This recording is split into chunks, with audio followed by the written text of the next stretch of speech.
Uma academia de elite para crianças viciadas em internet não é uma má ideia.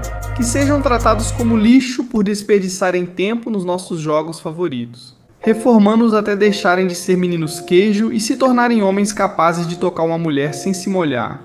Esse anime vai nos chamar de viciados a temporada toda, mas pelo menos estamos melhores que o protagonista. Hibiki, um maluco que é colocado para dormir e enviado pela mãe a um reformatório de elite para viciados em internet para ver se ele perdia o cheiro de sujeira. Mas nessa escola, sem que saibam, o tratamento é violento e qualquer desobediência resulta em surra. Se você for tarado por superiores, o protagonista percebe seu próprio desejo e o que o espera com esses instrutores. Principalmente o conhecido como Xian toma a decisão de acabar com a própria vida. Aqui ele conhece um cara que controla a situação, então se quiser pular, que pule. Mas ele tem outra opção de sobreviver nesta escola se entregar a ele, já que a fraqueza nessa academia só atrai os valentões. E se ele virar seu mascote, será que ele aceita? Até mulheres jovens em sua melhor fase jamais lhe dariam atenção. Ele vai aceitar isso, cara? Mas a questão é que ele aceita, porque uma dessas mulheres é sua velha amiga de infância, Kiori. Então Xian rapidamente o salva do castigo por fugir de... E para quê? Aproveita e conversa com ele e com o Gudo, que como líder influente, revela que uma estudante esconde um celular.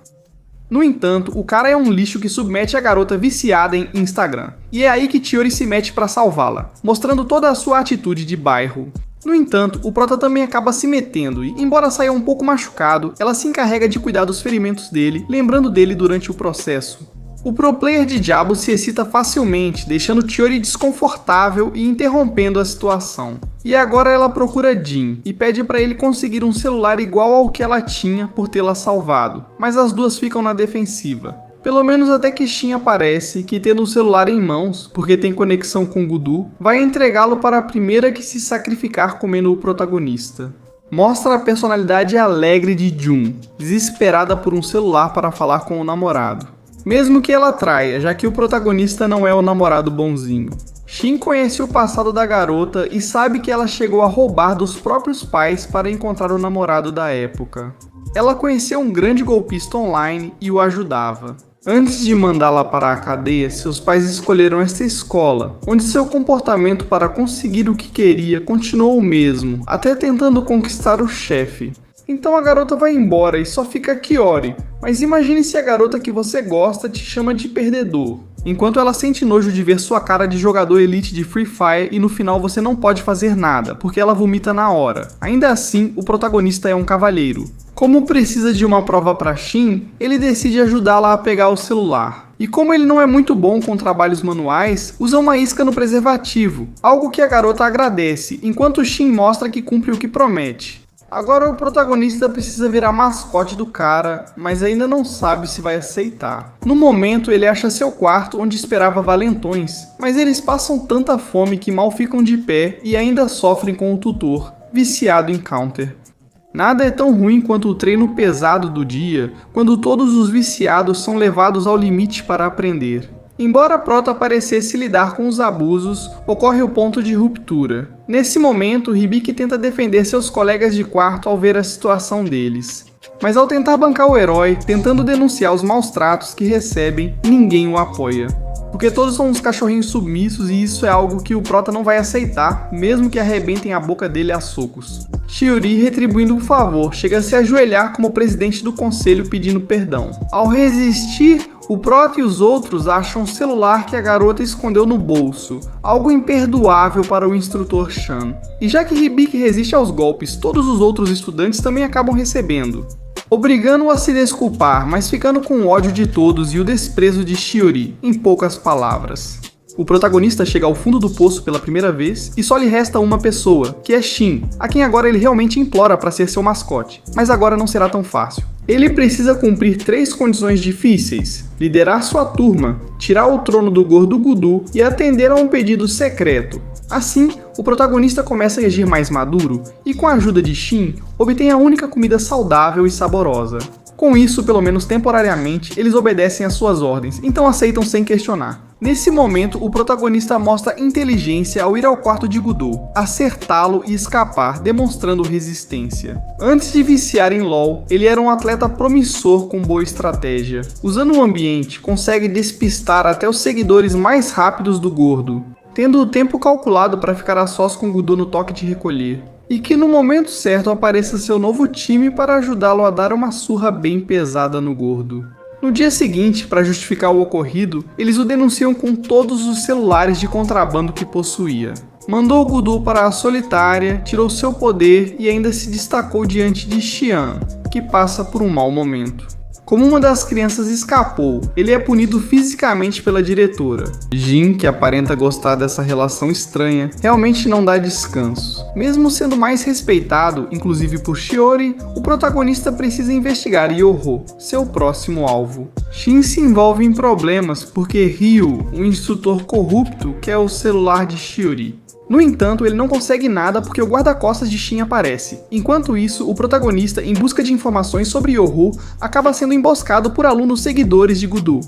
Então, como eram muitos, o protagonista finge ser a vítima que respeita as regras de Tian. Ele chega a se machucar para atrair a atenção do instrutor, que manda o líder da rebelião para a prisão. Enquanto isso, ele convence os outros a ficarem do seu lado, que ele é o vencedor. No entanto, Justo encontra Shiori, que o despreza. Como o Simpio é forte, eles são derrotados e só Shin consegue acalmar a situação. Apesar de tratá-lo como um animal de estimação, ele o humilha e os dois vão a um prédio abandonado, onde o cara já preparou a emboscada. Essas garotas, onde Shin recentemente ficou com Yoho sem avisar o protagonista, e praticamente o mandou para a emboscada, já sabendo o que ocorreria. Mesmo assim, ele diz que se quiser provar sua lealdade, deve despir as garotas e tirar fotos delas. Embora parecesse aceitar, tirar uma foto serviu de desculpa para duas escaparem e buscarem ajuda. Nesse momento, Ryu chega e se une a Shin. Após essa traição, o protagonista é incriminado e mandado para a masmorra, atingindo o fundo do poço outra vez. Ciente de que não há equilíbrio entre ser bom e mal. Todos pagarão por isso um dia, mesmo que ele venda sua alma e vire um lixo. Pior que Shin, enquanto isso, vemos o trauma que basicamente une a diretora com. E é que este último foi policial junto com o pai da garota, e por medo, deixou-o morrer durante uma missão, ficando com remorso, porque seus filhos se perdiam nos males. Um tirou a própria vida, a outra virou uma sádica estranha. Para Shin, ser espancado parecia redenção nesse tipo de relação e isso se refletiu na escola. Enquanto isso, o prota sai da masmorra com personalidade transformada. Assim como Shiori, que está desesperada por um celular, já que tem um irmão no hospital com quem precisa falar urgentemente. Então as outras garotas decidem ajudá-la. O problema é que a mais nova se mete em encrenca, e Hibiki surge para salvá-las. Ela não tem força, mas pode agir sujo contra grupos grandes, atacando articulações ou as bolas, o que não é certo nem errado. Além disso, isso serve para que ela possa se aliar às garotas em um plano importante que está pensando. Já que no dia seguinte, durante o treino, ela faz um discurso de desculpas aos colegas. No entanto, ninguém acredita nela, só Xian, que reconhece seu valor. Mas isso fazia parte do plano, já que também aparecem as mulheres mais fortes para desafiar os homens, que literalmente levam uma surra. Resta apenas um candidato para enfrentar a garota com quem se aliou, mas ele não pediu para ela deixá-lo ganhar. Ele quer testar sua força, mas de uma forma mais mental, já que irrita a garota. Ele se defende dos ataques e no momento certo, aplica um golpe bem sujo nela. Uma vitória sem alegria, mas que revela sua mente fria diante de Xian. O problema é que Ryu chega com ciúmes, pois o instrutor recebe o carinho de Jin, e resolve desafiar seu novato contra Yor. Certo de que vão derrotá-lo, algo inesperado para o protagonista, pois se desistir perde o progresso com Xian, restando apenas tentar. No entanto, ele propõe que, como não tem técnica de combate, façam um duelo em posição de sentido, basicamente uma prova de resistência sob o calor. Então, os dois aceitam. Após mais de 4 horas sem que nenhum dos dois ceda e instrutores não querendo perder, a disputa termina empatada, mesmo não sendo a luta mais épica. O prota acaba de ganhar muito respeito e recuperou popularidade na escola, algo que incomoda Yor, que imediatamente vai atrás do prota. Mas Hibiki, prevendo isso, usa Moku para trazer baldes de água para ele. Como estavam geladas, foram perfeitas para Yor, que após suar muito teve câimbras pelo corpo todo, até no coração, e acabou caindo no chão. Alguns seguidores o veem humilhado, mas até Moku, inspirado pelo protagonista, começa a despertar. Exceto por um rebelde, todos os que duvidavam se unem ao protagonista. Para reduzir a hierarquia de Shin na escola, o protagonista mostra força, mesmo que isso gere conflito com sua antiga identidade. Além disso, algo estranho aconteceu. Todos querem entrar no grupo, ainda mais sabendo do respeito por Shin. E justamente, o cara está desaparecido e ninguém fala dele há um tempo. Então, deixando Moku em segurança, ele sai para investigar. No entanto, vamos para o passado de Shin. E como o pai e o irmão dele parecem ser investidores dessa escola, na qual ele, depois da morte da mãe, decidiu se internar, então, com tanto caos, o irmão dele envia Ryu, seu braço direito, para controlar as coisas. Mesmo agindo de forma calculada, ele é muito violento, até com Xian. Hibiki se reúne com as garotas para investigar Shin, mas Ishiori está um pouco distante. A questão é que a equipe chega ao quarto do cara. Lá, além da bagunça enorme do lugar, eles encontram muitos doces. Alguns celulares importantes, sem saber o que Shin planeja, ainda mais com uma doença terminal, como descobrimos. E é aqui que vemos Shiori, desesperada por um celular para falar com seu irmão. Ao procurar Jun, descobre que ela está sendo protegida por Ryu, seu ex-namorado golpista, e acaba presa após ser espancada. Isso é importante porque o protagonista controla todas as turmas, mas com Ryu como instrutor, as punições são bem mais severas. A única maneira de melhorar a vida dele e dos colegas é se unir a ele, pois sua influência permite grandes feitos. O que realmente o convence é ver Shiori presa por ele. Ela se lembra que nunca poderá sair da escola, pois seu tutor não aceitaria. Após a morte dos pais e a descoberta da doença do irmão, ele passou a abusá-la. Ao resistir, ela foi punida e enviada para a academia, o que o protagonista não aceita. Fingindo ser inimigo, ele leva a garota para um lugar seguro e promete fugir com ela em breve. E também porque Shin, que ficou escondido debaixo da terra, aguardava esse caos. Para atacar seu irmão, que recebe muito dinheiro da escola que odeia por ter matado, junto com Ryu, sua mãe, amante do pai. Com tudo pronto, a festa começa. O protagonista conquistou a confiança do novo instrutor ao entregar o celular com as informações. Como traição, ele incentiva seus aliados fiéis para a batalha final. Nesse momento, começa a circular nas redes o boato de uma escola de maus tratos humanos, com fotos, vídeos e conversas como prova, o que enlouquece os noticiários. Enquanto Ryu segue com o contrabando na escola, o local se enche de gente atrás de respostas. Ele percebe que hackearam o celular dado pelo protagonista. Mesmo com Jin tentando acalmar os jornalistas, os mais leais ao protagonista se rebelam contra os instrutores restantes. O protagonista revela ser o autor de tudo, com apoio de Chan. Ryu, porém, não se abala, pois seu chefe sempre compra todos. No entanto, já não há mais alunos de exemplo porque todos se rebelaram, e ainda por cima ele coloca fogo na escola para chamar mais atenção dos bombeiros e da polícia. O instrutor perde o controle e resolve questões pessoais, enquanto o protagonista protege sua equipe. É verdade que muitos desistiram ao enfrentar os instrutores. O protagonista, em sua última ação, não tem seu destino revelado. Ele se encontra com Jin e finalmente entende seus motivos. Ele está feliz por morrer vingando o irmão. Enquanto isso, eles cumprem o terceiro desejo dele, alcançar o topo e revelar o que é essa escola. Enquanto isso, Shiori aparece segura, mas chorando por uma possível perda do irmão ou do protagonista, já que não mostram mais. Essa é minha interpretação. Até que chega essa temporada, sem continuação prevista por enquanto. A história se passa em uma cidade atual, onde um professor de história explica sobre uma antiga guerra entre dois reinos. E é que um dos dois reis era um tirano, que acabou sendo traído pelo seu povo durante a grande batalha. Por isso, o tirano Dishin tentou queimar tudo, e antes de morrer, lançou a maldição de que retornaria algum dia. Uma história que é interessante para todos, especialmente para as mulheres que gostam do mestre. Atualmente há uma estátua de Dishin de origem desconhecida, mas com um anel considerado original da época.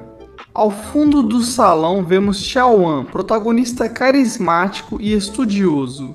Mas ele passa por uma situação de pobreza bastante complicada, já que tem um trabalho simples que não lhe dá o suficiente para pagar o hospital da mãe, que está muito doente. E tudo isso sem contar com o apoio do pai, um arqueólogo que parece tê-los abandonado. Por isso, não lhe resta outra opção a não ser aceitar um trabalho oferecido por seu amigo. Fancy, líder de um clã de mercenários com contatos nos submundos, conhece a garota que será seu divino tormento. Voltando ao trabalho, basta ele colocar um anel que reconhece de imediato como sendo da aula de história. Apesar de suspeito, ele aceita o pagamento para salvar sua mãe e faz isso. No início parece não surtir efeito, mas o protagonista perde o controle das ações enquanto observa. Uma espécie de massa viva arranca o braço do seu amigo, tomando uma forma humanoide feita de carne. E a primeira coisa que diz é que voltou, começando assim a matar um por um os soldados de Fancy. Quando a garota chega, o protagonista intervém, e diante da gravidade se contenta com um beijo da mais bonita. Felizmente, isso não termina aí, já que o último mercenário, chamado Dal, decide enfrentar a fera, ganhando um pouco de tempo para que o casal fuja. Então eles se recuperam um pouco e depois a garota o leva para um hotel onde o protagonista imaginava de tudo. Ela jamais admitiria ser a repórter Diane, que investiga o mistério do anel, agora conectado ao corpo do protagonista. Por isso, ela começa a procurar marcas ou pistas no corpo do protagonista para o que precisa nocauteá-lo. O problema é que ela percebe que perdeu seu celular com toda a gravação do que aconteceu, então sai para procurá-lo à noite. Enquanto isso, Xiaoan dorme profundamente, enquanto a besta de carne diz que o anel nunca o deixará e irá consumi-lo aos poucos com seu grande poder. Assim pela manhã, o protagonista acorda surpreso ao ser considerado o principal suspeito dos assassinatos nas obras. E embora tente usar a garota como testemunha, vemos que sua pequena busca noturna acabou matando-a. Então, os policiais o consideram um mentiroso, enquanto a besta continua entrando em sua cabeça, propondo que ele deixe que ela tome seu corpo, o que lhe dará o poder necessário para se livrar de todos os seus problemas. No entanto, Xiaoan não quer decepcionar sua mãe e faz o necessário para combater os pensamentos negativos, que estão cada vez mais intrusivos em sua mente. Mas é aqui que Fancy aparece novamente para resgatar o protagonista, já que o cara parece não só estar vivo, mas também com o braço intacto graças ao dinheiro. Mas um cara assim não faz as coisas só para salvar o amigo, ele também quer recuperar o anel e as provas que Anne tem em seu celular. Aqui percebemos que a garota não é humana. Quando possível, ela recupera o celular e foge com o grupo. Conhecido como a Nação Zumbi, um grupo criminoso com mortos-vivos que rondam a cidade. Agora, a missão é encontrá-la. Como fizeram 2 policiais reféns, todos deverão cumprir a tarefa iniciada nesta casa, onde houve vários ataques da Nação Zumbi. Todos entram e percebem que o local se conecta a túneis por toda a cidade. Os policiais percebem que não tem objetivo diferente dos mercenários. Após avançarem um pouco, eles encontram um grande laboratório onde a nação realiza experimentos com humanos. O que eles ignoram é que o cientista Wan, responsável pelo lugar, os observa e começa a ativar armadilhas. Para essas armadilhas, Jian, que é colega do cientista, tenta ajudar um pouco o protagonista para que ele encontre as saídas. Há tantas loucuras no local que muitos morrem. Xiaoban começa a gostar da policial Qin e tenta protegê-la. Eles chegam a uma sala com uma vítima assustada, que na verdade é uma modelo famosa da cidade e confessa algo antes de devorá-los. Como ela tornou-se uma fera por escolha. Existe uma elite de milionários que alteram o corpo buscando imortalidade sem se importar em perder a humanidade. Vemos isso nessa garota, que faminta por corações humanos mata o colega da policial. Enquanto os outros não têm outra opção a não ser fugir com a ajuda de Jian, que acaba sendo descoberta e presa por traição. Enquanto os mercenários ferem Qin para ganhar tempo, o protagonista, sem se importar, decide ficar com ela. Mas essa garota tenta convencê-lo a ir embora e não morrer assim. Isso o motiva ainda mais a permanecer e enfrentar o inimigo, aceitando o conflito. Contrato com a besta de carne faz a modelo pensar que tem comida grátis agora. Mas ela leva um susto com o aparecimento de um grande inimigo que a destrói literalmente. Por isso, agora ela tenta tomar o corpo do protagonista de outro jeito. Daure aparece e salva a situação para alívio dos meus olhos. E onde o inimigo se irrita muito, nos dando detalhes um pouco previsíveis como que de fato ele é. e que o corpo de Shao é a oferenda para poder reviver completamente. Começa a luta, e Dao usa suas habilidades de combate corpo a corpo para tentar deter o rival. Enquanto isso, Jian liberta alguns experimentos de Wan, causando caos e ativando o sistema de inundação. Isso complica, pois a besta supera o mercenário na batalha, porém o protagonista sente o poder do anel em sua mão. Parte do dito foi absorvida por Shao Wan, dando-lhe um braço.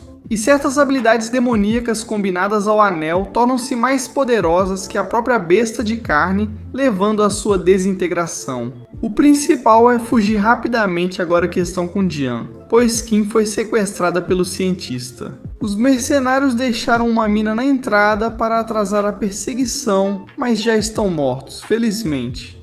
Aqui a garota fica sozinha como protagonista e revela seu maior segredo, já que ela tem marcas no corpo que lhe permitem absorver energia, o que faz com que o protagonista simplesmente a admire. Ainda assim, eles seguem e chegam a um lago para atravessar nadando. Porém, devido à inundação, todos os experimentos de Wan se uniram. Uma abominação ameaça e os dois guerreiros precisam agir, pois o protagonista ainda não controla o braço. O mercenário usa o armamento restante para ganhar tempo.